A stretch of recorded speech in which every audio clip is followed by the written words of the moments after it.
First, if we could just ask Fedor just kind of what his emotions were tonight when he found out that he wouldn't be fighting, how it played out in his head. Федор, какие были у вас эмоции сегодня, когда вы узнали, что боя не будет?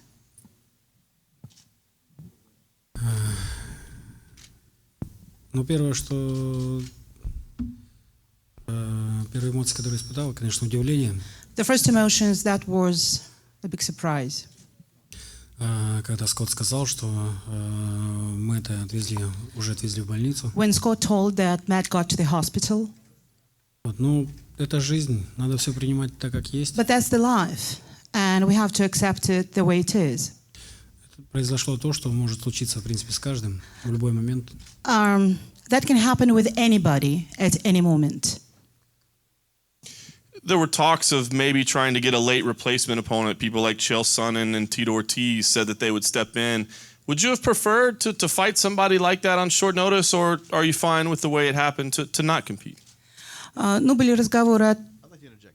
One thing is, when those calls were coming in, I wasn't relaying them to Fedor at that time. So I don't even think he knows about the Tito situation or the Chael. We didn't really mention it to him. Well, okay, then can we ask if he would have appreciated a late replacement opponent, or if he felt this was the right decision given what was going on? Были различные предположения о какой-либо замене. Хотели бы все-таки вы продолжить соревнование, участвовать в бою с заменой, или все-таки вот то решение, которое было принято, это более удобное решение? Я думаю, что за несколько часов до боя менять соперника это не совсем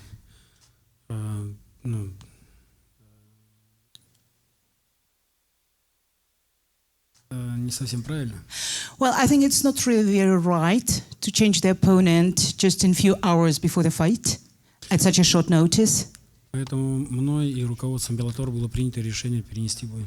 That's why my decision and the decision of Bellator was to postpone the fight.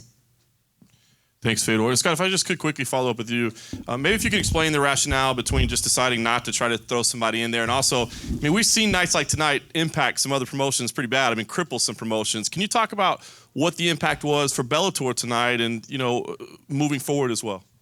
Yeah, I think that the fans of San Jose came out and supported us, and I feel really good about that. And we'll see on Monday or Tuesday how the ratings do. But, let's face it. This is a big, big fight for us. And, it didn't happen. So is Fedor happy about it? No. Are we happy about it? No. But believe me, we'll be back. We're going to Belfast next week. And then we'll be back with the Rampage Jackson fight against King Mo, who's here, by the way. And then we're going to, and then hopefully we'll have something to announce maybe in the next week or two about when Fedor will fight. But, we'll get back back on the horse and do it. But you don't have to worry about us going anywhere. And we talked about that earlier, like with Chael Sonnen. Like, why wouldn't we have offered Chael as an opponent? Well, because we have other plans for Chael, and it would have interfered in that, and it just got complicated. And then the time frame really, I just felt like we ran out of time. So we set a deadline internally because as people were showing up to the venue, we had to let them know that the main event, Fedor is not fighting, that Josh Thompson versus Pitbull will now be the main event. So we had an obligation to the consumer to let them know that this fight is going to be off. And really, that 3 o'clock mark was like, okay, this is it. Like it's going to go down. So all the rumors before that were just rumors. There was a time where I got a call saying, hey, I think that this could still happen. And then at 3 o'clock, we pulled the plug.